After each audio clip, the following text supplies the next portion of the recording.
News ಅವರಿಗೆ ಮತ್ತು ಸ್ವಾಗತ. ಹಂಸಲೇಖ ಕೂಡ ಇವತ್ತು ಈ ಪ್ರತಿಭಟನಾ ಸಭೆಯಲ್ಲಿ ಮಾತಾಡಿದ್ದಾರೆ. ನನ್ನನ್ನು ಸುಟ್ಟಾದರೂ ಕನ್ನಡ ಉಳಿಸಬೇಕು ಅನ್ನೋದು ಬಹುತೇಕ ಬಹಳಷ್ಟು ಜನ ಭಾವನಾತ್ಮಕವಾಗಿ ಮಾತಾಡಿದ್ದಾರೆ. ಬಹುತೇಕ ಈ ಡಬ್ಬಿಂಗ್ ಅನ್ನುವಂಥದ್ದು ಬಂದರೆ ಒಂದು ಕಡೆ ಗ್ರಾಹಕರ ದೃಷ್ಟಿಕೋನದಲ್ಲಿ ಮಾತುಗಳು ನಡೀತಾ ಇದೆ. ನಾನೊಬ್ಬ ಗ್ರಾಹಕ, ನನ್ನ ಹಕ್ಕಿದೆ, ನಾನು ಸಂವಿಧಾನ ನೀಡಿರ್ತಕ್ಕಂಥದ್ದು, ನಾನು ಯಾವುದನ್ನು ನೋಡಬೇಕು, ಯಾವುದನ್ನು ಧರಿಸಬೇಕು, ಯಾವುದನ್ನು ತಿನ್ನಬೇಕು, ಯಾವುದನ್ನು ಮಾತಾಡಬೇಕು ಅನ್ನೋಂಥದ್ದು, ಆ ಹಕ್ಕುಗಳನ್ನು ಮೊಟಕು ಮಾಡುವಂಥ ರೀತಿಯಲ್ಲಿ ಚಿತ್ರರಂಗ ಇವತ್ತು ಪ್ರತಿಭಟನೆಯನ್ನು ಮಾಡಿದೆ. ಪಾಳೆಗಾರಿಕೆ ರೀತಿ ವರ್ತಿಸಿದೆ ಅನ್ನುವಂಥ ಮಾತುಗಳು ಕೆಲವರು ಹೇಳ್ತಾ ಇದ್ದಾರೆ. ಆದರೆ ಇವತ್ತು ಹಂಸಲೇಖ ಕೂಡ ಮಾತಾಡಿದ್ದಾರೆ. ಅದ್ರ ಜೊತೆಗೆ ಇನ್ನೂ ಕೆಲವು ಪ್ರಮುಖರು ಮಾತಾಡಿದ್ದಾರೆ. ಯಾರು ಏನು ಮಾತಾಡಿದ್ರು ನೋಡಿ. ಕನ್ನಡದ ಈ ರಾಜ್ಯ ಭಾಷೆಯ ಶಕ್ತಿಯ ಮುಖಾಂತರ ನಾವು ಈ ಡಬ್ಬಿಂಗ್ ಅನ್ನ ಸುಮ್ಮನೆ ಒಂದು ತಿಗಣೆ ಹಿಸುಕುವಾಗಿ ಹಿಸುಕು ಬಿಡ್ಬೋದು, ಒಂದು ಸೊಳ್ಳೆ ಹೊಡೆದು ಬಿಡ್ಬೋದು. ದಯಮಾಡಿ ಮಾತೃಭಾಷೆ ಕನ್ನಡದ ಮುಖಾಂತರ ಮಾತಾಡದೆ ರಾಜ್ಯ ಭಾಷೆ ಕನ್ನಡವಾಗಿ ನಾವು ಮಾತಾಡಬೇಕು. ಈ ವೇದಿಕೆಯಿಂದ ಶ್ರೀಮಾನ್ ಬರ್ಗೂರು ರಾಮಚಂದ್ರಪ್ಪನವರಿಗೆ ನಾನು ನೇರವಾಗಿ ವಿನಂತಿ ಮಾಡ್ತೀನಿ. ಅವರು ಮಾನ್ಯ ಸಿದ್ದರಾಮಯ್ಯನವರು ಮುಖ್ಯಮಂತ್ರಿ ಆದ ಕೂಡಲೇ ಅವರು ಕರ್ನಾಟಕ ರಾಜ್ಯಕ್ಕೆ ಒಂದು ಸಾಂಸ್ಕೃತಿಕ ನೀತಿಯನ್ನು ತರಬೇಕು ಅಂತ ಸಲಹೆ ಕೊಟ್ಟಿದ್ದಾರೆ. ಒಂದು ರಾಜ್ಯ ಭಾಷೆಯ ಸಾಂಸ್ಕೃತಿಕ ನೀತಿಯನ್ನು ಸಿದ್ಧಪಡಿಸುವಾಗ ಆ ರಾಜ್ಯ ಭಾಷೆಯ ಸಾಂಸ್ಕೃತಿಕ ಶಕ್ತಿಗಳನ್ನು ಬಲಪಡಿಸೋದು ಕಾನೂನುಬದ್ಧವಾಗಿದೆ. ಅವರು ಈಗ ರೂಪಿಸಲಿರುವ ಸಾಂಸ್ಕೃತಿಕ ನೀತಿಯಲ್ಲಿ ಡಬ್ಬಿಂಗ್ ವಿರೋಧ ಜೊತೆಗೆ ಆ ರೀಮೇಕ್ ವಿರೋಧವನ್ನು ಸೇರಿಸಬೇಕು ಅಂತ ನಾನು ಈ ಮೂಲಕ ಕೇಳ್ಕೊತೀನಿ. ಡಬ್ಬಿಂಗ್ ಮುಂದೆ ಬಂದ್ರೆ ಈ ಮಹಾರಾಜ್ಕುಮಾರ್ಗಳ ಸರ್ವಾಧಿಕಾರಕ್ಕೆ ಮೊದಲು ಪೆಟ್ಟು ಬೀಳೋದು. ಆದ್ದರಿಂದ ಇವರು ರಾಜ್ಕುಮಾರ್ ಸ್ಥಾನದಲ್ಲಿ ಇರುವ ಎಲ್ಲ ಕಲಾವಿದರು ನಮ್ಮನ್ನ ಬಳಸಿಕೊಂಡು ಈ ಸಾಂಸ್ಕೃತಿಕ ನೀತಿಯಲ್ಲಿ ಡಬ್ಬಿಂಗ್ ವಿರೋಧ, ರೀಮೇಕ್ ವಿರೋಧವನ್ನ ಶಾಶ್ವತಗೊಳಿಸಬೇಕು. ನಾವು ಯಾರನ್ನು ದ್ವೇಷಿಸ್ತಿಲ್ಲ, ಯಾವ ಭಾಷೆನೂ ದ್ವೇಷಿಸ್ತಿಲ್ಲ, ನಮಗೆಲ್ಲರೂ ಬೇಕು. ಯಾಕಂದರೆ ಚಿತ್ರರಂಗ ಅಂದರೆ ಒಂದು ಕುಟುಂಬ ಇದ್ದ ಹಾಗೆ. ಕಲಾವಿದರು ಇಲ್ಲಿರ್ಬೋದು, ತಮಿಳ್ನಲ್ಲಿರ್ಬೋದು, ತೆಲುಗು ಇರ್ಬೋದು, ಎಲ್ಲ ಒಂದು ಫ್ಯಾಮ್ಲಿ. ಇಲ್ಲಿಂದ ನಾವು ಬೇರೆ ಭಾಷೆಗಳಲ್ಲಿ ಹೋಗಿ ಪಾತ್ರ ಮಾಡ್ತೀವಿ, ಅಲ್ಲಿಂದ ಆರ್ಟಿಸ್ಟ್ಗಳು ಇಲ್ಲಿಗೆ ಬರ್ತಾರೆ. ಕರ್ನಾಟಕದಲ್ಲಿ ನನ್ನ ಸೇರಿ ನಾನು ತಮಿಳ್ ಪಿಕ್ಚರ್ಗಳು ನೋಡ್ತೀನಿ, ತೆಲುಗು ನೋಡ್ತೀನಿ, ಮಲಯಾಳಂ ನೋಡ್ತೀನಿ. ಅದರಿಂದ ಏನು ತಪ್ಪಿಲ್ಲ, ಯಾಕಂದರೆ ನಮ್ಗೆ ಎಲ್ಲ ಭಾಷೆನೂ ಅರ್ಥ ಆಗುತ್ತೆ ಕನ್ನಡದವ್ರಿಗಲ್ವಾ. ಅದೇ ರೀತಿ ನಾವು ಬೇರೆ ಭಾಷೆಗಳ ಚಿತ್ರ ನೋಡ್ತಿದ್ವಿ, ಅಲ್ಲಿ ಚೆನ್ನಾಗೇ ಓಡ್ತಾ ಇದೆ. 56 ವರ್ಷದಿಂದ ಇಲ್ಲದೆ ಇರೋದು ಇವತ್ತು ಯಾಕೆ? ಅದನ್ನು ನಾವೇ ಕೂತ್ಕೊಂಡು ಪ್ರಾಬ್ಲಮ್ಗಳನ್ನ ಸಾಲ್ವ್ ಮಾಡ್ಕೋಬೋದಾಗಿತ್ತು. ಬಟ್ ಅದು ಮಿತಿ ಮೀರಿಬಿಟ್ಟಿದೆ. ಅದಕ್ಕೆ ನಿಮ್ಮ ಹತ್ರ ಬಂದಿದ್ದೀವಿ. ಏನು ಹೇಳ್ತಿದ್ದೀವಿ ಅಂದರೆ, ಚಿತ್ರರಂಗಕ್ಕೆ ಡಬ್ಬಿಂಗ್ ಬಂದರೆ ಎಫೆಕ್ಟ್ ಆಗುತ್ತಾ ಆಗಲ್ವಾ ಅನ್ನೋದು ನನಗೂ ಗೊತ್ತಿಲ್ಲ. ಬಟ್ ಆದರೂ ಏನಂದರೆ, ನಮ್ಮನ್ನು ನಂಬಿ ನಮ್ಮನ್ನು ಯಾಕೆ ನಂಬ್ತಾರೆ? ನಿಮ್ಮನ್ನು ನಂಬಿ ನಾವು ನಿಮ್ಮನ್ನು ನಂಬಿರೋದು. ಸೊ ನಿಮ್ಮನ್ನು ನಂಬಿ ಸಾಕಷ್ಟು ಸಿನಿಮಾಗಳ ಕೆಲಸ ನಡೆಯುತ್ತೆ. ಚಿಕ್ಕ ಸಿನಿಮಾ ಇರ್ಬೋದು, ದೊಡ್ಡ ಸಿನಿಮಾ ಇರ್ಬೋದು. ಸ್ಪೆಷಲಿ ಟೆಲಿವಿಷನ್ ಇಂಡಸ್ಟ್ರಿ ಅಂದರೆ ಟಿ ವಿ ಮಾಧ್ಯಮದವರು ಸಾಕಷ್ಟು ಸೀರಿಯಲ್ಗಳ ಕೆಲಸ ನಡೀತೆ. ಇದರಲ್ಲಿ ದಿನಕ್ಕೆ 1000 ಜನ ಊಟ ಮಾಡ್ತಾರೆ. 1000 ಜನ ದಿನನಿತ್ಯ ಕೆಲಸ ಮಾಡೋದ್ರಲ್ಲಿ ದುಡಿಮೆ ಇದೆ ಅವ್ರಿಗೆ. ಈ ಕೆಲಸದಲ್ಲಿ 10% ಕಮ್ಮಿ ಆದರೂ ಸಾಕಷ್ಟು ಜನ ಕೆಲಸ ಕಮ್ಮಿ ಆಗುತ್ತೆ. ಸೊ ಅಷ್ಟು ಜನ ಕುಟುಂಬದವರ ಕೆಲಸ ಕಾರ್ಯ ಮತ್ತೊಂದು ಎಲ್ಲರೂ ನಿಮ್ಮ ಕೈಯಲ್ಲಿದೆ. ನಿಮ್ಮ ಸಪೋರ್ಟು, ನಿಮ್ಮ ಇದೇ ಪ್ರೀತಿ ವಿಶ್ವಾಸ ಇದೆ ಅಂತ ನಾವು ನಂಬಿದ್ದೀವಿ. ದಯವಿಟ್ಟು ನಮ್ಮ ಕೈ ಬಿಡಬೇಡಿ. ಮತ್ತೊಮ್ಮೆ ಹೇಳ್ತಾ ಇದ್ದೀನಿ, ಇದು ಶಾಂತಿ ರೀತಿಯಾದ ಮಾಡಿದಂಥ ಒಂದು ಹೋರಾಟ ಅಷ್ಟೇ. ಇದು ಹೋರಾಟ ಅಲ್ಲ. ನಾವು ಈಗಲೂ ಹೇಳ್ತಿದ್ದೀನಿ, ಬೇರೆ ಭಾಷೆ ಮೇಲೆ ನಮ್ಗೆ ಯಾವತ್ತೂ ದ್ವೇಷ ಖಂಡಿತವಾಗ್ಲೂ ಇಲ್ಲ. ನನಗೂ ಎಲ್ಲ ಭಾಷೆಯಲ್ಲಿ ಎಲ್ಲ ಚಿತ್ರರಂಗದಲ್ಲೂ ಸ್ನೇಹಿತರಿದ್ದಾರೆ. ನಾನು ಇವತ್ತೂ ಅವ್ರನ್ನ ಗೌರವಿಸ್ತೀನಿ. ಭಾಷೆ ಮೇಲೆ ಯಾವತ್ತೂ ತಪ್ಪಾಗಿ ಮಾತಾಡಿಲ್ಲ. ನಮಗೆಲ್ಲರ ಸಹಾಯ ಸಪೋರ್ಟು ಬೇಕು. ಎಲ್ಲದಕ್ಕಿಂತ ಹೆಚ್ಚಾಗಿ ನಿಮ್ಮ ಸಪೋರ್ಟ್ ಬೇಕು. ಜೈ ಹಿಂದ್, ಜೈ ಕರ್ನಾಟಕ ಮಾತು. ನಮಸ್ಕಾರ.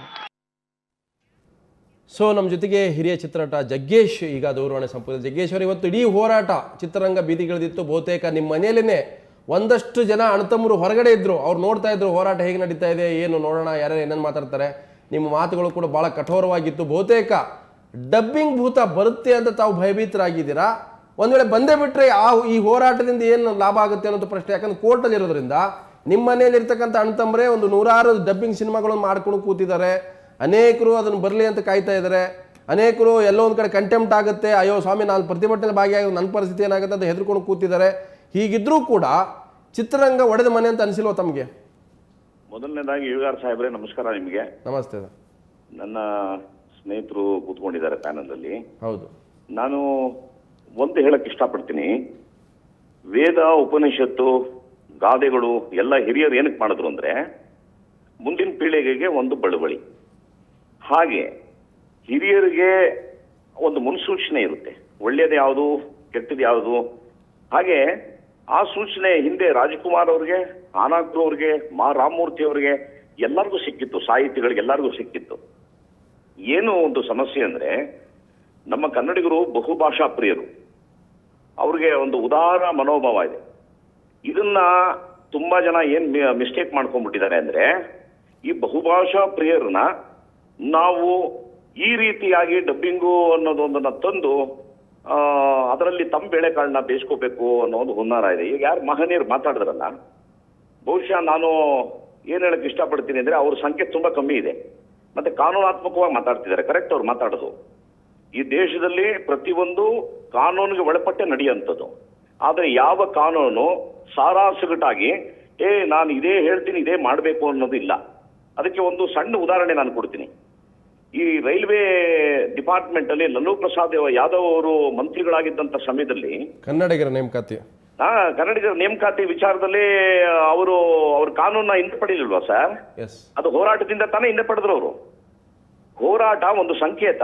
ನಮಗೆ ಇಷ್ಟ ಇಲ್ಲ ಅದು ಅಂತ ಹೇಳೋದಕ್ಕೆ, ಪ್ರತಿಪಾದಿಸೋದಕ್ಕೆ ನಮ್ಮ ಹತ್ರ ಇರೋದು ಒಂದೇ ಅಸ್ತ್ರ, ಹೋರಾಟ. ಅಂದ್ರೆ ಜಗ್ಗೇಶ್ ನೀವು ಹೇಳ್ತಾ ಇರೋದು ಡಬ್ಬಿಂಗ್ ಮಾಡಬಹುದು, ಮಾಡಬೇಕಂತೇನಿಲ್ಲ. ಇಲ್ಲ, ನಾನು ಹೇಳ್ತೀನಿ ಬುದ್ಧಿ, ನಾನು ಫಿನಿಶ್ ಮಾಡ್ಬಿಡ್ತೀನಿ.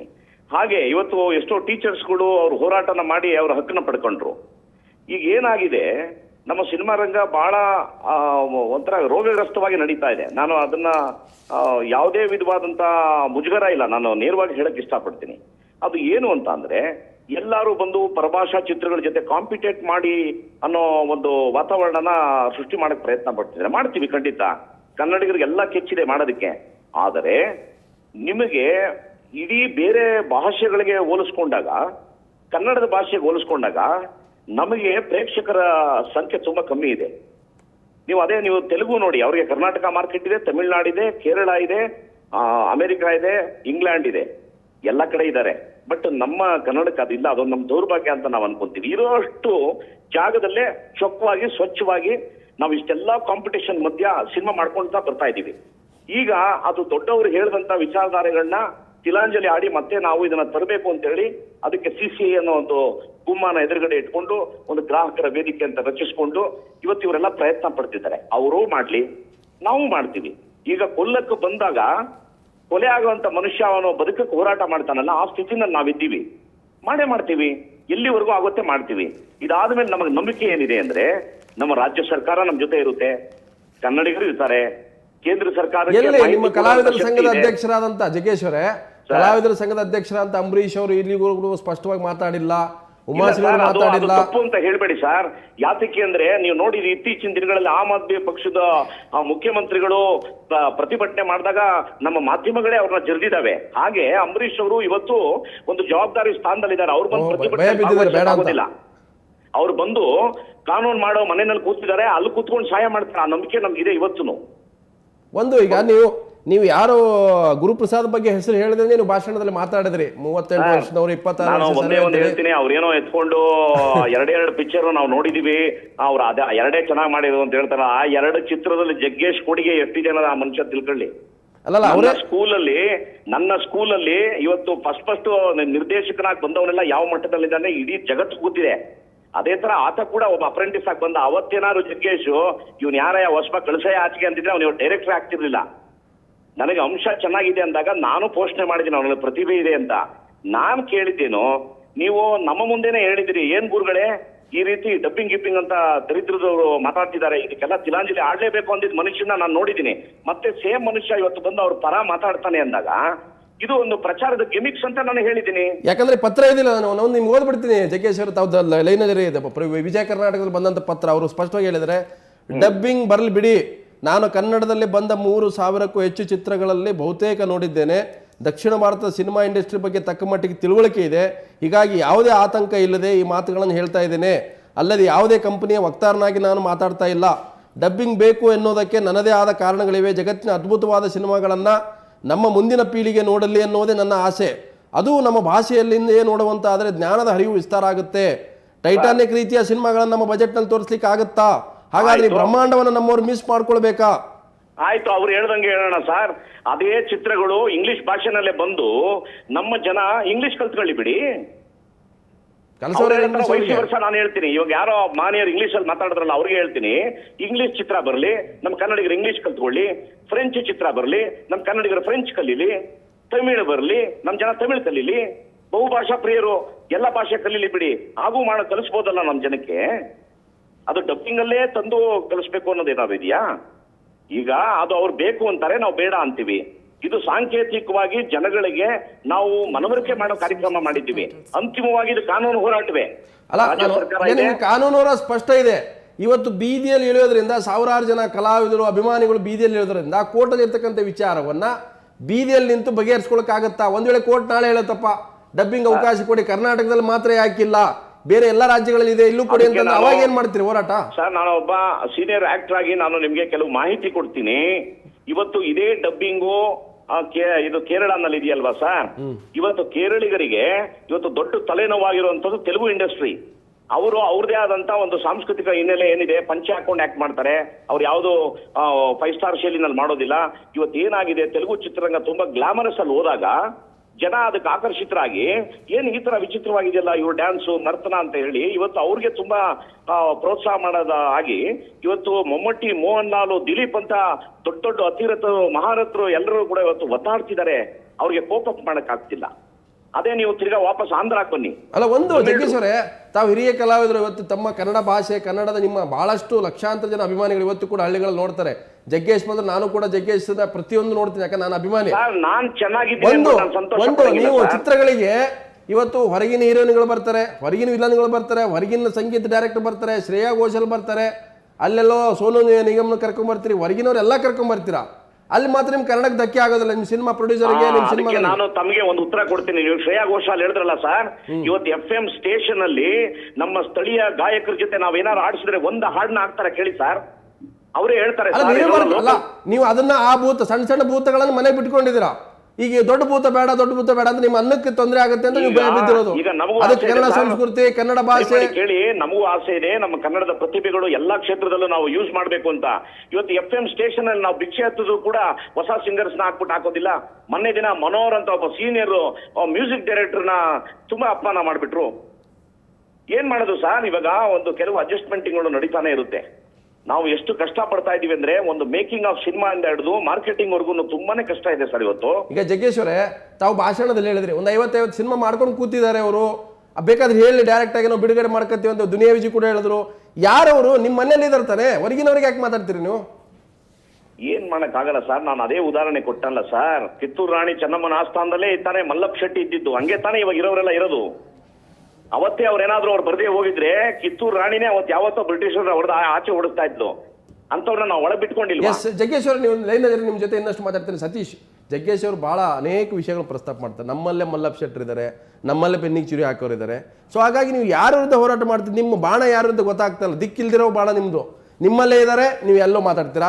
CCI ಕೋರ್ಟಲ್ಲಿ ಇದೆ, ಇಲ್ಲಿ ಯಾರ ಮೇಲೆ ಅಟ್ಯಾಕ್ ಮಾಡ್ತೀರಾ. ಹೆಂಗಿದು ಅಂತ ಅರ್ಥ ಆಗ್ತದೆ ಸರ್. ಈಗ ಹೆಂಗಾಗಿದೆ ಅಂತಂದ್ರೆ, ಈಗ ಸಾಕಷ್ಟು ಜನ ಕನ್ನಡ ಪರ ಹೋರಾಟಗಾರರು ಅನ್ಸ್ಕೊಂಡವರು, ಆಮೇಲೆ ಕನ್ನಡನೇ ಬೇಕು, ಕನ್ನಡದಲ್ಲಿ ಡಬ್ಬಿಂಗ್ ಆಗಬೇಕು ಅನ್ಸ್ಕೊಂಡವ್ರು ಸಾಕಷ್ಟು ಜನ ಏನು ಮಾಡ್ತಿದ್ದಾರೆ ಅಂದ್ರೆ, ಡಬ್ಬಿಂಗ್ ಬೇಕು, ಕನ್ನಡದಲ್ಲಿ ಬಂದ್ಬಿಡ್ಬೇಕಲ್ಲ. ಬೇಡ ಸರ್, ಓಕೆ ಇಂಗ್ಲೀಷ್ ಬ್ಯಾನ್ ಮಾಡ್ಬಿಡಿ, ಬರಬಾರ್ದಾಗಿದ್ರೆ ಕನ್ನಡದಲ್ಲಿ ಬರ್ಬೇಕಲ್ವಾ? ಅದನ್ನ ಹೇಳೋ ಪ್ರಕಾರ ಇಲ್ಲಿ ಯಾವುದೇ ಬರಕ್ ಬಿಡಬಾರ್ದು, ಬರೀ ಕನ್ನಡ. ಮತ್ ಮಾಡಿ ಅದನ್ನ ಮಾಡ್ಲಿ, ಅವರು ಬೇಕಾಗಿರೋರು ನೀವು ಮಾಡಿ. ನಿಮ್ಮ ಕೈಗೆ ನಿಮ್ಮ ಚಲನಚಿತ್ರ ಮಾಡಿ ಸರ್. ಈಗ ಹೋರಾಟ ಮಾಡ್ತಾ ಇದೆಯಲ್ಲ, ಯಾರು ಹೋರಾಟ ಮಾಡ್ತಾ ಇದಾರಲ್ಲ ಡಬ್ಬಿಂಗ್ ಬೇಕು ಅಂತ, ಅವ್ರು ಮಾಡ್ಲಿ.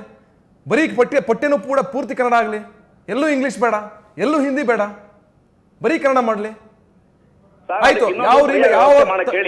ಯಾವ ಸಿನಿಮಾಗಳು ಕೂಡ ಇಂಗ್ಲಿಷ್ ಸಿನಿಮಾ ಆಗಲಿ ಬೇರೆ ಸಿನಿಮಾಗಳಾಗಲಿ ಯಾವುದು ಕೂಡ ಕರ್ನಾಟಕದಲ್ಲಿ ರಿಲೀಸ್ ಆಗಬಾರ್ದಾಗಿದ್ರೆ ಎಲ್ಲ ಕನ್ನಡದಲ್ಲಿ ಡಬ್ಬಾಗಿ ರಿಲೀಸ್ ಆಗಲಿ. ಅಲ್ಲ, ಒಂದು ಜಗ್ಗೇಶ್ವರಿ, ಯಾರ ಹಿತಾಸಕ್ತಿ ಇಲ್ಲಿ ಹೆಚ್ಚು ಅಡಕಾಗಿದೆ ಅಂತ ಹೇಳ್ತೀನಿ. ಅದು ಬೇಡಿಕೆ ಇಟ್ಟಿದಾರಲ್ಲ ಮಾನ್ಯರ್ಗೆ ಹೇಳ್ತೀನಿ, ನಿಮ್ಗೆ ನಿಜವಾಗೂ ತಾಕತ್ತು ಅನ್ನೋದಿದ್ರೆ ಜಾಕಿ ಚಾನ್ ಕರ್ಕೊಂಬಂದು ಕನ್ನಡದಲ್ಲಿ ಆಕ್ಟ್ ಮಾಡಿಸಿ, ಅಮಿತಾಬ್ ಬಚ್ಚನ್ನ ಕನ್ನಡದಲ್ಲಿ ಮಾಡಿಸಿ, ನಮ್ ಜನ ಇನ್ನೂ ಸಂತೋಷ ಪಡ್ತಾರೆ. ಡಬ್ಬಿಂಗ್ ಯಾಕೆ ಮಾಡಿಸ್ತಿದ್ದೀರಿ? ನೇರವಾಗಿ ಆಕ್ಟ್ ಮಾಡಿಸಿ ಅವ್ರಿಗೆ. ನೀವು ಪಾಪ ಬಹಳ ದೊಡ್ಡದಾಗಿ ಗ್ರಾಹಕರ ವೇದಿಕೆ ಮಾಡ್ಕೊಂಡು ನಿಮ್ಮ ಇಚ್ಛಾಶಕ್ತಿಗೆ ಅನುಗುಣವಾಗಿ ನಾವು ಮಾಡಕ್ ಹೊರಟಿದ್ದೀರಲ್ಲ, ಮಾಡಿ ಸಂತೋಷ. ಅದ್ರ ಜೊತೆಗೆ ಇದನ್ನು ಮಾಡ್ಬಿಡಿ, ನಾವು ಸಂತೋಷ ಪಡ್ತೀವಿ. ಹೌದು, ನೀವು ಕರ್ಕೊಂಬಂದು ಅವ್ರನ್ನ ಆಕ್ಟ್ ಮಾಡಿಸಿ ಸರ್. ರಜನಿಕಾಂತ್ ಅವ್ರು ರಿಕ್ವೆಸ್ಟ್ ಮಾಡಿಸಿ, ಕಮಲ್ ಹಾಸನ್ ಅವ್ರ ಕೈನಲ್ಲಿ ಮಾಡಿಸಿ. ನಾವು ಎಷ್ಟು ಹೆಮ್ಮೆ ಪಡ್ತೀವಿ. ಆಮೇಲೆ ನಮ್ಮ ಭಾಷೆನೂ ಬೆಳೆಯುತ್ತೆ, ಸಿನಿಮಾನೂ ಬೆಳೆಯುತ್ತೆ, ಅವರೂ ಬೆಳೀತಾರೆ. ಅದನ್ನ ಬಿಟ್ಬಿಟ್ಟು ನೀವು ಯಾರ್ದೋ ಚಲನವಲನಗೆ ಯಾರ್ದೋ ವಾಯ್ಸ್ನ ಹಾಕ್ಬಿಟ್ಟು ಯಾಕೆ ಪ್ರಯೋಗ ಮಾಡಿ ಈಗಲೇ ರೋಗಗ್ರಸ್ತವಾಗಿರುವಂತ ಕನ್ನಡ ಇಂಡಸ್ಟ್ರಿ ಅದು ಗುಬ್ಬಿ ತರ ಇದೆ, ಅದ್ರ ಮೇಲೆ ಯಾಕೆ ಬ್ರಹ್ಮಾಸ್ತ್ರ ಪ್ರಯೋಗ ಮಾಡ್ತಿದ್ರಿ? ಅಲ್ಲ ಕಾಂಪೀಟ್ ಮಾಡ್ಬೇಕು ಅಂತ ಹೇಳ್ತಾರೆ. ಜಾಗತಿಕಪ್ಪ ಇದು, ಎಲ್ಲ ತಂತ್ರಜ್ಞಾನ, ಎಲ್ಲ ಆಧುನಿಕ ಇದ್ರ ಸರ್ ಸಾವಿರಾರು ಜನ ಉದ್ಯೋಗ ಇಲ್ದಾನೆ ಸರ್, ಅನ್ನ ಇಲ್ದಾನೆ ಸಾಯ್ತಾ ಇದಾರೆ ಸರ್. ಕನ್ನಡ ಕನ್ನಡ ಕನ್ನಡ ಅಂತಾರಲ್ಲ ಅವ್ರಿಗೆಲ್ಲ ಕೊಡಿಸ್ಲಿ ಸರ್. ಒಂದ್ ಕೆಲಸ ಮಾಡಕ್ ಹೇಳಿ, ಅವ್ರಿಗೂ ಒಂದು ಪರ್ಯಾಯ ವ್ಯವಸ್ಥೆ ಎಲ್ಲ ನಮ್ಮ ಕಾರ್ಮಿಕರಿಗೆ ಅವ್ರಿಗೆ ಇವ್ರಿಗೆ ಎಲ್ಲರೂ ಅದನ್ನು ಮಾಡ್ಕೊಡಕ್ ಪ್ರಯತ್ನ ಮಾಡಕ್ ಹೇಳಿ. ಅವ್ರು ತುಂಬಾ ಚೆನ್ನಾಗಿದೆ. ಯಾಕೆಂದ್ರೆ ಇವತ್ತು ಹೇಮಾ ಚೌಧರಿ ಹೇಳಿದ್ದಾರೆ, ನೀವು ಏನಾದ್ರು ಪ್ರತಿಭಟನೆ ಭಾಗಿ ಆದರೆ ನಿಮ್ಮನ್ನು ನೋಡ್ಕೊಳ್ತೀವಿ, ನಿಮ್ಮಲ್ಲಿ IT ದಾಳಿ ಮಾಡಿಸ್ತೀವಿ ಅಂತ ಹೇಳಿದ್ದಾರೆ. ಇನ್ನೊಂದಷ್ಟು ಜನ ಹೇಳ್ತಾ ಇದ್ದಾರೆ, ನಮಗೆ ಪ್ರತಿಭಟನೆ ಹೋದರೆ ಎಲ್ಲೊಂದು ಕಡೆ ಈ ಏನು ಫಿಲ್ಮ್ ಚೇಂಬರ್ ಸಮಸ್ಯೆ ಆಗುತ್ತೆ, ಕಂಟೆಂಪ್ಟ್ ಆಗುತ್ತೆ ಅಂತ ಒಂದಷ್ಟು ಜನ ರಾಜೀನಾಮೆ ಕೊಟ್ಟಿದ್ದಾರೆ. ಯುಗಾರ್ ಸಾಹೇಬ್ರೆ, ಈ ಗುಡ್ಡು ಬೆದರಿಕೆಗಳು ಯಾರ್ಯಾರು ಏನೇನ್ ಮಾಡ್ತಾರೋ, ನಾವು ರಾಗಿ ಮುದ್ದೆ ಬಸ್ ಹರ್ತಿದ್ದವರು ಯಾರ್ಯಾರು ಮಾತಾಡ್ತಾರೋ ಮಾತಾಡ್ಲಿ, ನಮಗೂ ಎಲ್ಲ ಲ್ಯಾಂಗ್ವೇಜು ಬರುತ್ತೆ. ಎಲ್ಲ ತರದ ಪ್ರತಿಭಟನೆಗಳು ಮತ್ತೆ ಹೋರಾಟಗಳು ನಾವು ಮಾಡಕ್ಕೆ ನಾವು ಶಕ್ತರಾಗಿದ್ದೀವಿ. ಅಷ್ಟೊಂದು ಅಂಡರ್ ಎಸ್ಟಿಮೇಟ್ ಇಲ್ಲ. ವಿಚಾರ ಅಲ್ಲಿವರೆಗೂ ಹೋಗೋದಕ್ಕಿಂತ ಕೋರ್ಟ್ಗಳಲ್ಲಿ ಮತ್ತೆ ಯಾವ ರೀತಿ ಸರ್ಕಾರಗಳ ಮೇಲೆ ನಾವು ಪರಿಣಾಮ ಬೀರಬೇಕೋ ಅದಕ್ಕೆ ಇವತ್ತು ಪ್ರಯತ್ನ ನಡೆದಿದೆ. ಅದರಲ್ಲಿ ತಕ್ಕ ಮಟ್ಟಿಗೆ ನಮ್ಗೆ ಯಶಸ್ವಿ ಸಿಕ್ಕಿದೆ. ಇದೆಲ್ಲದಕ್ಕಿಂತ ನನ್ನ ಪ್ರಾರ್ಥನೆ ಇಷ್ಟೇ, ನಮ್ಮ ಬಂಗಾರದಂತ ಮಾಧ್ಯಮ ನಿಮ್ದಿದೆಯಲ್ಲ, ನೀವು ಸಹಾಯ ಮಾಡಿ ಸಾಕು, ನಮ್ಗೆ ಸಾಕು. ಅಲ್ಲಲ್ಲ, ನಾವು ಎರಡು ಅಭಿಪ್ರಾಯಗಳು ಮುಕ್ತ ಚರ್ಚೆ ಆಗ್ತಾ ಇದೆ. ಇಡೀ ಕನ್ನಡ ಇಂಡಸ್ಟ್ರಿ ವಿಚಾರಕ್ಕೆ ಸಂಬಂಧಪಟ್ಟಂಗೆ ಮುಕ್ತವಾಗಿ ಚರ್ಚೆ ಆಗ್ತಾ ಇದೆ. ಮತ್ತೆ ನಿಮ್ಮ ಮನೆಯಲ್ಲೇನೆ ಚಲನಚಿತ್ರ ವಾಣಿಜ್ಯ ಮಂಡಳಿ ಇರತಕ್ಕಂಥ ದೊಡ್ಡ ಘಟಾನುಘಟಿಗಳೇ ಇವತ್ತು ಡಬ್ಬಿಂಗ್ ಪರವಾಗಿ ನಿಂತಿದ್ದಾರೆ, ಸಭೆಗಳನ್ನ ಮಾಡಿದ ನಿರ್ಮಾಪಕರು ಮಾಡಿದ್ದಾರೆ, 200 ಸಿನಿಮಾಗಳ ಕೈಲಿಟ್ಕೊಂಡು ಕೂತಿದ್ದಾರೆ. ನಾಳೆ ಫ್ಲಡ್ ಓಪನ್ ಆಗ್ತದೆ, ತಂದು ಡಬ್ ಆಗ್ತಾರೆ. ಸರ್, ಈಗ ದುಡ್ಡು ಅನ್ನೋದು ಪಾಷಾಣ, ಅದನ್ನ ಮಾಡಬೇಕು ಅಂತ ಆಸೆ ಇಟ್ಕೊಂಡವನೇ ಕೊಲೆ ಮಾಡೋದು. ಸೊ ನಿಮ್ಗೆ ದುಡ್ಡು ಆಸೆ ಅಲ್ವಾ? ನಿಮಗಿಲ್ವಾ? ಮಾಡಬೇಕು ಅನ್ನೋನೇ ದರೋಡೆ ಮಾಡೋದು, ಆ ದುಡ್ಡು ಮಾಡಬೇಕು ಅನ್ನೋನೇ ಇಂಥ ಹುನ್ನಾರಗಳು ಮಾಡೋದು. ಇದೆಲ್ಲವೂ ದುಡ್ಡಿನ ಮೇಲೆ ಅವಲಂಬಿತವಾಗಿದೆ ವ್ಯವಹಾರ. ಇದು ಸಿನಿಮಾ, ಹೋಟೆಲ್, ಇವೆಲ್ಲವೂ ಬಟ್ಟೆ ವ್ಯಾಪಾರ, ಇವೆಲ್ಲವೂ ಇನ್ಸ್ಟೆಂಟ್ ದುಡ್ಡು ಬರುವಂತ ವ್ಯವಹಾರಗಳು. ಸೊ ಹಾಗಿದ್ರೆ ಜಗ್ಗೇಶ್ವರ ಒಬ್ಬ ಹಿರಿಯ ನಟನ ಕೇಳ್ತೀನಿ, ಕನ್ನಡ ಸಂಸ್ಕೃತಿ, ನಾಡು, ನುಡಿ, ಭಾಷೆ ಸಿನಿಮಾಗೆ ಯಾಕೆ ಲಿಂಕ್ ಮಾಡ್ತಾ ಇದ್ರಿ? ಅದು ಇದ್ದೇ ಇದೆಯಲ್ಲ, ಸಿನಿಮಾ ಬಂದ ತಕ್ಷಣ ಕನ್ನಡ ಭಾವನಾತ್ಮಕವಾಗಿ ಲಿಂಕ್ ಮಾಡ್ತಿದ್ದಾರೆ ಸರ್. ಒಟ್ಟಾರೆ ಹೇಳ್ಬೇಕು ಅಂದ್ರೆ ಇದು ಸಂಸ್ಕೃತಿ ಇತ್ಯಾದಿ ಅನ್ನೋದಕ್ಕಿಂತ ಇದು ಒಂದು ಕನ್ನಡದ ವ್ಯವಹಾರ ಸರ್. ಅಲ್ಲ, ನಿಮ್ಮ ಸಿನಿಮಾ ನಟರು ಎಷ್ಟು ಜನ ಸಾಹಿತ್ಯ ಸಮ್ಮೇಳನಕ್ಕೆ ಹೋಗಿದ್ದಾರೆ, ಎಷ್ಟು ಜನ ಪುಸ್ತಕ ಓದಿದ್ದಾರೆ, ಎಷ್ಟು ಜನ ಕನ್ನಡ ಹೋರಾಟಗಳಲ್ಲಿ ಭಾಗಿಯಾಗಿದ್ದಾರೆ, ಎಷ್ಟು ಜನ ಸಾಹಿತ್ಯ ಸಮ್ಮೇಳನ ನಿರ್ಣಯಗಳು ಗೊತ್ತಿ ನಿಮ್ಮ ಕಲಾವಿದರಿಗೆ? ನಿಮ್ಮ ಹೊಟ್ಟೆಗೆ ಬೆಂಕಿ ಬೀಳ್ತಾ ಇದೆ, ನಿಮ್ಮ ಹೊಟ್ಟೆಗೆ ತನ್ನ ಸಮಸ್ಯೆ ಆಗ್ತದೆ, ನಿಮ್ ಬುಡಕ್ಕೆ ಬಂದಿದೆ ಅಂತ ಹೇಳ್ಬಿಟ್ಟು ಈಗ ಮಾತಾಡ್ತಾ ಇದ್ರಲ್ಲ ಸರ್. ಈಗ ಇಲ್ಲ, ದಯಮಾಡಿ ಹೂಗಾರ್ರೆ, ತಾವು ತುಂಬಾ ಉತ್ತಮ ಸ್ಥಾನದಲ್ಲಿದ್ದೀರಿ. ಎಷ್ಟೋ ಜನಕ್ಕೆ ನೀವು ಬುದ್ಧಿ ಕಲಿಸಿದಿರಿ, ಬುದ್ಧಿ ಹೇಳಿದಿರಿ. ನಿಮ್ಮಲ್ಲಿ ವಿನಂತಿ ಮಾಡ್ತೀನಿ, ನಾವು ಯಾರು ಕೂಡ ಹೊಟ್ಟೆ ಪಾಡಗಲ್ಲ ಸರ್. ನಾನು ಒಬ್ಬ ಜಗ್ಗೇಶ್ ಬಗ್ಗೆ ಮಾತಾಡ್ತಲ್ಲ, ನಾನು ಒಬ್ಬ ಜಗ್ಗೇಶ್, ಒಬ್ಬ ನೀನಾಸಂ ಜಗ್ಗೇಶ್ ಬಗ್ಗೆ ಮಾತಾಡ್ತಲ್ಲ. ನಿಮ್ಮ ಇಂಡಸ್ಟ್ರಿಯಲ್ಲಿ ಇವತ್ತು ಕೂಡ ನಾವಿದ್ರೆ ಕನ್ನಡ ಅನ್ನುವಂಥದ್ದಿದೆಲ್ಲ, ಆ ಒಂದು ಪಾಳೆಗಾರಿಕೆ ಬಿಡಬೇಕು. ಕನ್ನಡ ಇದೆ, ಮೊದಲಿಂದ ಇದೆ. ತಪ್ಪು ಗ್ರಹಿಕೆ ಇದು. ಪಾಳೆಗಾರಿಕೆ ಅಲ್ಲ, ಇದು ಅಸ್ತಿತ್ವದ ಪ್ರಶ್ನೆ. ಮನುಷ್ಯನಿಗೆ ಸರ್, ಇವಾಗ ಸಾಮಾನ್ಯವಾಗಿ ಯಾರ ಮೇಲೋ ಒಂದು ಹಲ್ಲೆ ಮಾಡಕ್ ಹೋದಾಗ ಅಟ್ಲೀಸ್ಟ್ ಒಂದು ಬಚಾವಾಗಕ್ಕಾದ್ರೂ ಏನಾದ್ರು ಪ್ರಯತ್ನ ಮಾಡ್ತಾನಲ್ವಾ ಸರ್, ಹಾಗೆ ಇದು ಒಂದು ರೀತಿ ಅಲ್ಲೇ, ಇದು ಭಾಷೆ ಮೇಲೆ ಅಲ್ಲೇ. ಸೊ ಅಂದ್ರೆ ಬದುಕಿನ ಅಲ್ಲ, ಅಳಿವುಳಿನ ಪ್ರಶ್ನೆ ಬಂದಿದೆ ಅಂತ ಹೇಳ್ತಾ ಇದ್ರಿ. ಹೌದು, 100% ಅಳಿ ಉಳಿಯುವ ಪ್ರಶ್ನೆನೇ ಇದು. ಯಾತಕ್ಕೆ ಅಂದ್ರೆ ಆಲ್ರೆಡಿ ನಮ್ಮ ಒಂದು ಭಾಷೆ ಚಿತ್ರಗಳು ಇವತ್ತು ಕ್ರಿಕೆಟ್ ಟೈಮಲ್ಲಿ, ಮಳೆ ಟೈಮಲ್ಲಿ ಇತ್ಯಾದಿ ವಗೈರ ಎಲ್ಲಿ ಓಡೋದಿಲ್ಲ ಆ ಟೈಮಲ್ಲಿ ರಿಲೀಸ್ ಮಾಡಬೇಕು ಅಂತ ನಾವು ಒಂದು ಹಣೆ ಬರನ ಕಟ್ಕೊಂಡಿದ್ದೀವಿ. ಜೊತೆಗೆ ಇವತ್ತೊಂದು ಕನ್ನಡ ಚಿತ್ರ ಬಿಡುಗಡೆ ಮಾಡಬೇಕು ಅಂದ್ರೆ ತಮಿಳ್ ಅವ್ರದ್ದು ಯಾವ ಪಿಕ್ಚರ್ ಬರುತ್ತೆ, ತೆಲುಗು ಅವ್ರದ್ದು ಯಾವ ಪಿಕ್ಚರ್ ಬರುತ್ತೆ, ಈ ಸ್ಥಿತಿ ನಾವು ತಲುಪಿದ್ದೀವಿ. ಯಾವ ಒಂಥರ ಭಯಗ್ರಸ್ತರಾಗಿ ಇವತ್ತು ನಾವು ಚಿತ್ರರಂಗದಲ್ಲಿ ವ್ಯಾಪಾರ ಮಾಡುವಂತ ಸ್ಥಿತಿ ತಲುಪಿಟ್ಟಿದ್ದೀವಿ ನಾವು. ಒಂದೇ ಸರ್, ಒಂದು ನಾನು ಬ್ರೇಕ್ ತಗೋಬೇಕಾಗುತ್ತೆ. ಇವತ್ತು ಹೋರಾಟ ಮುಗಿಯಿತು, ಸೊ ಇನ್ನು ಮುಂದೆ ಕೂಡ ಹೋರಾಟ ನಡೆಯುತ್ತಾ? ಯಾಕಂದ್ರೆ ಇವತ್ತು ನೀವೇನಾದ್ರೂ ನಮ್ಮ ಶಕ್ತಿ ಏನು ಅಂತ ತೋರ್ಸಕ್ ಮಾಡಿದ ಹೋರಾಟನ, ಯಾಕಂದ್ರೆ ಕೋರ್ಟಲ್ಲಿ ಹೋರಾಟ ನಡೀಬೇಕಾಗತ್ತೆ. CCI ಅನ್ನುವಂಥದ್ದು ಕೋರ್ಟಲ್ಲಿ ವಿಚಾರ. ನಿಮ್ಮ ಚಲನಚಿತ್ರ ವಾಣಿಜ್ಯ ಮಂಡಳಿ ಆ ಕಾರಣಕ್ಕಾಗಿ ಇವತ್ತು ಹೊರಗಡೆ ಬಂದಿಲ್ಲ ಸರ್. ಇದು ನಿರಂತರವಾಗಿ ನಡೆಯುತ್ತೆ, ಕಾನೂನು ಪ್ರಕಾರನೂ ನಡೆಯುತ್ತೆ, ರಾಷ್ಟ್ರ ಸರ್ಕಾರಗಳು ಮನವರಿಕೆ ಮಾಡೋ ಮಟ್ಟಕ್ಕೂ ಹೋಗುತ್ತೆ. ಜನರಲ್ಲಿ ಕೂಡ ನಮಗೆ ಸಹಕಾರ ಮಾಡಿ ಅಂತ ಕೇಳ್ಕೊತೀವಿ. ಮಾಧ್ಯಮದ ಮಿತ್ರರು ತಮ್ಮಲ್ಲೂ ಕೂಡ ನಿಮ್ಮ ಪಾದಕ್ಕೆ ನಮಸ್ಕಾರ ಮಾಡಿ ಕೇಳ್ತೀವಿ, ಸಹಾಯ ಮಾಡಿ ಅಂತ ಕೇಳ್ಕೊಂತಾ ಇದ್ದೀವಿ. ಏನಾದ್ರೂ ಮುಂದಿನ ಪೀಳಿಗೆಗೆ ಈ ಚಿತ್ರರಂಗ ಉಳಿಬೇಕು. ನಾವು 30 ವರ್ಷ ಇದ್ದಾಯ್ತು ಸರ್, ಇನ್ನ 100 ವರ್ಷ ಈ ಚಿತ್ರರಂಗ ಮುಂದಕ್ಕೆ ಹೋಗ್ಲಿ, ಮುಂದಿನ ಪೀಳಿಗೆ ನಟರುಗಳು ಬರಲಿ ಅಂತ ಪ್ರಾರ್ಥನೆ. ಎಸ್ ಜಗ್ಗೇಶ್, ನಮ್ಮ ಜೊತೆ ಎಷ್ಟೊತ್ತು ಮಾತಾಡಿದ್ರಿ. ಬಹುತೇಕ ಡಬ್ಬಿಂಗ್ ಇಂದ ಆದಂಥ ಅಪಾಯಗಳು ಬಹಳಷ್ಟಿದ್ದಾವೆ ಅನ್ನುವಂಥ ಮಾತನ್ನು ಹೇಳ್ತಾರೆ. ಬಹುತೇಕ ಪರವಿರೋಧ ಚರ್ಚೆ ಇದೆ. ನಾನು ಮತ್ತೆ ಚರ್ಚೆ ಮಾಡ್ತೇನೆ, ಅದಕ್ಕಿಂತ ಮೊದಲು ಬ್ರೇಕ್.